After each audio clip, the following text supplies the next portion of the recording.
Thank you all for accepting this conversation into your awareness today,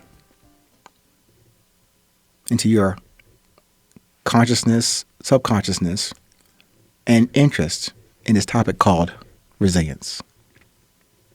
If you noticed in the title for this episode, Tell Your Story, please note the way I spelled that word, story. stOURy. And that liberty in how I've respelled or misspelled that word story, it's in reference to something I alluded to or teased out a few episodes ago about the 820 and poetry connection. I started that discussion and I alluded to there'll be some forthcoming episodes about the resilience that was in my head or heart a long time ago, almost 30 years ago. Before I did resilience, I was put together a collection of poetry, my own personal poetry that I now will call Poetry and Resilience. And I'll come back to that in a moment, but when I mentioned or outlined this discussion today as Tell Your Story, it's to do that while you're alive. Some call it maybe documenting your legacy or providing your example that people can remember or take forward into this moment of their lives from your story. Maybe they can reference your purpose, like how you described it, or the message you presented while you were alive. The why part, or what I have mentioned before also in a very simple reason that you and I exist here is to meet. To meet. That's part of our charter, if you will, to be brought forth on this earth is to meet each other. And newsflash, you can only do that while you're alive. Now, in referencing the poetry and resilience once again, the closeted or at best coffee table book that I wrote about 27 years ago was in poetry.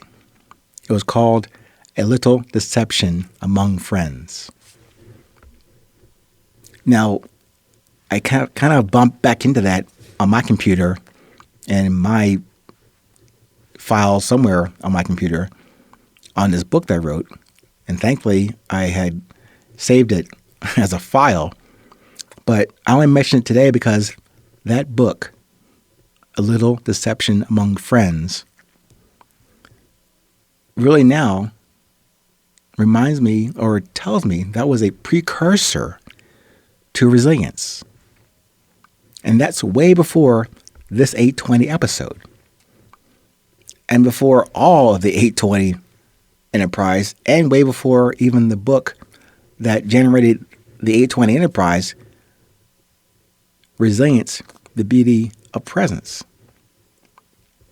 So, as I mentioned at the outset of this discussion today, that poetry collection or compilation of my musings on life, that now tells me that was poetry and resilience before I ever knew it.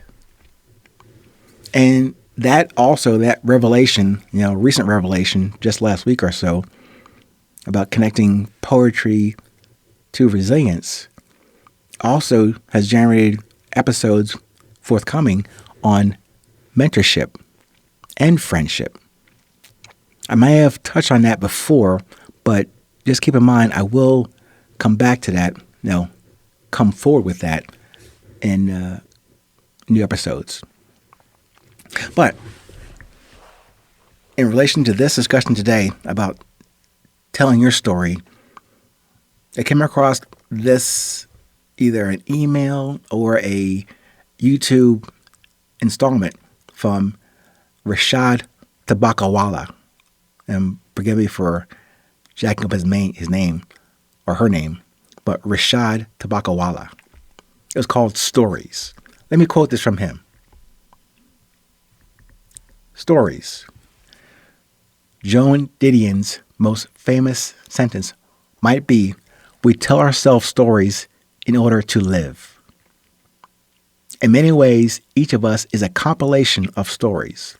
We intersect with other people who are a compilation of stories, and when we meet, it's often like splicing two separate films into new stories about us versus a story of just you and me. Today, amidst a timeline of algorithmic stories, curated stories, and monetized stories, all embellished to pixel perfection, we hunger for stories that are real, relevant, and which resonate to help us make sense of our lives and the world around us. One way to do so is to read. Read books. Some quotes about books. The book has proved one of the most useful, versatile, and enduring technologies in history. Its portability, ease of reference, and ability to concentrate a large amount of data made it indispensable. It is difficult to imagine how some of the greatest turning points in history would have been achieved without it. Life without books would be a mistake. One is twisted into more complex shape when reading a great book. The best books are like surgeons. They change you, but you do not remember them, and they leave no external mark. Drugs get flushed from our system, but not the best stories. One story can change you because it is a sequence of language that produces a chemical reaction in the body. Books are ways to escape ourselves. They are another form of dreaming. They are the magic of using black marks on a white page to conjure people and place out of nothingness. They are the closest we will be to becoming someone else or living someone else's life. Unquote. I think that's wonderful. I would only counter the last paragraph there as a way to escape ourselves. I don't see it that way. I mentioned before also, and for me, every one of us is a book. Every one of us represents a book or a journal of life, uniquely written, if not by you or by me, for you and for me. So I think in reading that book of yourself or of me or of anyone, I don't see it as escaping ourselves. I see it more of an introspection of ourselves, not retreating, but exposing, become more aware of what is already inside of us and to bring that forward. So I would say in that last statement from Mr. Tabakawala, I think in doing that, in reading your book and telling your story, that's the closest we can be to becoming ourselves and never, ever someone else. Stay present. Stay current. Stay safe. No matter where you are in this world, please do remember and tell someone, hey, it is 8:20.